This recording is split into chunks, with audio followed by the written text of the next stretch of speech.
जिलेबी खावी वाटली तर अगदी मोजक्या साहित्यामध्ये घरातील हे साहित्य वापरून बनवा. एकदम मस्त कुरकुरीत रसभरी जिलेबी. करायला खूप सोपी आहे, खायला तेवढीच टेस्टी आहे. एकदम बाहेर भेटते तशीच लागते. नक्की बनवून बघा. दिसायला बघू शकता किती छान दिसत आहे. खायला तेवढीच टेस्टी टेस्टी झालेली होती. एकदम कुरकुरीत होती. आतमध्ये खोलून बघितलं, फोडून तर बघू शकता रसभरी आहे. खूपच छान अशी जिलेबी झालेली होती. फक्त 10 मिनिटांमध्ये ही जिलेबी तयार होते. चला तर मग लगेच व्हिडिओला सुरुवात करूयात.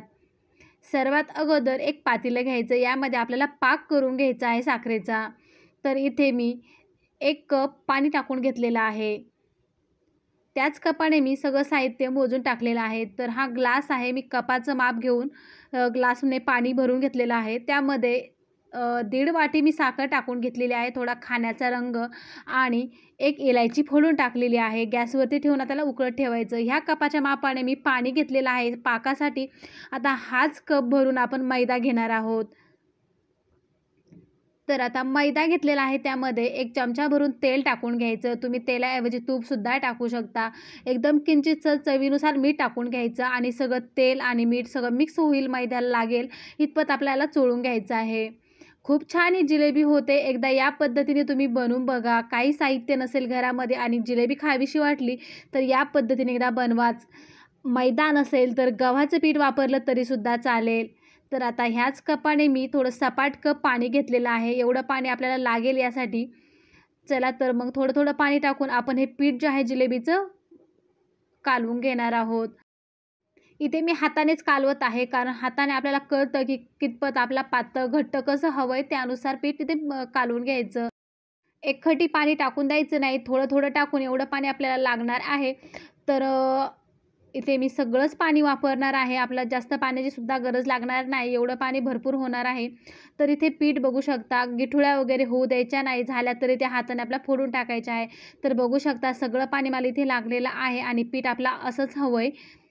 तर मी सगळ्या गिठुळ्या वगैरे सगळ्या फोडून घेतलेल्या आहे. अशा प्रकारचं आपल्याला हे पीठ हवं आहे. त्यानंतर यामध्ये पाव चमचा मी बारीक रवा टाकून घेतलेला आहे. रवा नाही टाकला तरीसुद्धा चालेल. त्यामुळे जिलेबीला कुरकुरीतपणा येतो. तर आता रवा टाकून मिक्स करून घ्यायचं. त्यानंतर आपला पाकसुद्धा इथे तयार झालेला आहे. त्यानंतर दुसरीकडे सुद्धा मी कढाई ठेवून घेतलेली आहे. आपल्याला जिलेबी तळून घ्यायची आहे. तर हे पाक बघू शकता. आपल्याला थोडासा चिकटसर पाक हवा आहे. एकतारी पाक अजिबात करायचा नाही. थोडा चिकटसर बघू शकता. एकदम असाच हवा आहे आपल्याला. थोडेसे बोटं एकमेकांना चिटकायला लागले की आपला पाक तयार झालेला आहे. त्यानंतर आता दुसऱ्या गॅसवर कढाई ठेवून घेतली. त्यामध्ये तेल टाकून घ्यायचं. आता ह्या पिठामध्ये आपण एक सिक्रेट पदार्थ टाकणार आहोत, तो म्हणजे इनो. आणि हा इनोमुळे खूप छान आपली जिलेबी फुगते. बिलकुल पांगत वगैरे नाही तेलामध्ये. एकदम छान अशी तयार होते. आता कढाईमध्ये तेल टाकून घेतलं. तेल गरम होतंय तोपर्यंत आपण यामध्ये इनो टाकून घेऊयात. आणि इनोची मी ती अर्धीच पुडी जी आहे ती वापरलेली आहे. अर्धा पॅक जो आहे इनोचा तोच वापरलेला आहे. जास्त इनो वापरलेला नाही. तुम्ही जास्त प्रमाणामध्ये करत असाल तर तुम्ही 1 पॅक पूर्ण टाकू शकता. आणि फ्लेवरलेस घ्यायचा आहे. फ्लेवर बिलकुल नसला पाहिजे.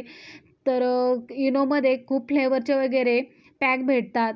हिरवा पॅक घेतलेला आहे. त्यानंतर आता जिलेबी करायची म्हटल्यावर ऐनवेळी आपल्याकडं काही साहित्य वगैरे नसतं आणि तसेच जिलेबी बनवण्यासाठी सुद्धा काहीच तयार नसतं आपल्याकडं. तर काय करायचं, दुधाची पिशवी घ्यायची. आपण दूध आणतोच, त्याची पिशवी असते, ती पिशवी घ्यायची, स्वच्छ धुवून घ्यायची, थोडंसं कट करून घ्यायचं आणि जे मिश्रण तयार करून घेतलेलं आहे ते या पिशवीमध्ये भरून घ्यायचं. एकदम छान अशी जिलेबी पडते याने सुद्धा. त्यानंतर रबरच्या सहाय्याने पॅक करून घ्यायचं. म्हणजे जेणेकरून पीठ वरती येणार नाही, जास्त हात वगैरे भरणार नाही. पॅक केलं की मग आपल्याला थोडंसं इथे एका साईडने कट करून घ्यायचं आहे. जास्त मोठं करायचं नाही, एकदम थोडंसं करायचं आहे. मोठं केलं तर जास्त जिलेबी जाड पडेल. बारीक केलं तर खूपच बारीक होईल. मग मीडियम साईजचं आपण इथे कट करून घेतलं. आता तेलसुद्धा तापलेलं आहे बघू शकता. थोडंसं पीठ टाकून बघितलं. आता यामध्ये आपण जिलेबिया अशा प्रकारे करून घेऊयात. तर बघू शकता किती छान अशा जिलेबी पडत आहे यामध्ये. करायला खूप सोपी आहे. खायला खूप छान लागते. एकदा या पद्धतीने बनवून बघा. एकदम मोजक्या साहित्यामध्ये, काही साहित्य नाही तरीसुद्धा एकदम छान अशी जिलेबी आपण तयार केलेली आहे. त्यानंतर कमी गॅसवरती ह्या जिलेब्या आपल्याला तळून घ्यायच्या आहेत. फुल गॅसवर करायच्या नाही, जेणेकरून वरून क्रिस्पी होईल आणि आतमध्ये कच्च्या राहतील. तर कमी गॅसवरती सगळ्या आपल्या अशा तळून घ्यायच्या आहे. आणि शक्यतो पसरट भांडं जे असतं, कढाई वगैरे असेल तर ती तुम्ही वापरली तर चांगलं राहील, कारण जिलेबी छान पडते आणि तळायलासुद्धा जास्त प्रॉब्लेम येत नाही. किंवा अशी खोलगट असेल तर मग तळायलासुद्धा व्यवस्थित तळत नाही, सगळे एकत्र येऊन बसतात. तर अशा सपाट असेल तर तळायला एकदम व्यवस्थित तळल्या जातात. तर बघू शकता जास्त आपल्या लालसर करायचे नाही, तर इथे आपल्या तळून तयार झालेल्या आहेत. खूप छान अशा ह्या जिलेब्या तयार होतात. कधी गोड खावंसं वाटलं किंवा जिलेबीच खावी वाटली तर या पद्धतीने एकदा बनवून बघा आणि कशी झाली तुमचीसुद्धा मला नक्कीच कमेंट्समध्ये सांगा. चला तर आपला पाकसुद्धा तयार झालेला आहे, जिलेब्या तळून तयार झालेल्या आहेत. आपण पाकामध्ये डायरेक्ट टाकून घ्यायच्या लगेचच गरम असतानाच. आणि खूपच मस्त मुलांना जर कधी खावंसं वाटलं गोड किंवा जिलेबी वगैरे बाहेरची आणून देण्यापेक्षा घरी एकदम छान अशी जिलेबी आपण तयार करू शकतो. तर याला 2-3 मिनटं यामध्ये ठेवायचं आहे, थोडासा पाक मुरेपर्यंत. तोपर्यंत आपण दुसऱ्यासुद्धा इथे करून घेऊयात. आणि पिशवीने सुद्धा छान अशी जिलेबी तयार होते. बघू शकता तुम्ही किती छान अशा पडत आहेत. याला पाइपिंग बॅगच हवी असं काही नाही, आपण ठरवलं तर काही करू शकतो.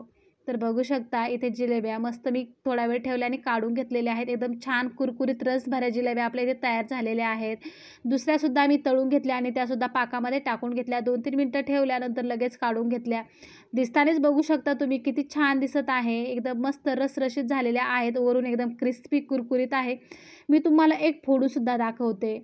तर बघू शकता किती छान झालेली आहे, मस्त रसरशीत. खायला खूप टेस्टी झालेली होती. एकदा या पद्धतीने बनवा. तर दुसरीसुद्धा मी तुम्हाला एक तोडून दाखवते. सगळ्या जिलेब्या आपल्या अशाच कुरकुरीत झालेल्या आहेत आणि मस्त रसभरीत झालेल्या आहे. तर कसा वाटला व्हिडिओ नक्कीच कमेंट्समध्ये सांगा. आवडल्यास एक लाईक नक्की करा. तुम्हीसुद्धा या पद्धतीने जिलेबी बनवून बघा. आवडल्यास लाईक शेअरसुद्धा करा. चला तर मग भेटूया पुढच्या व्हिडिओमध्ये.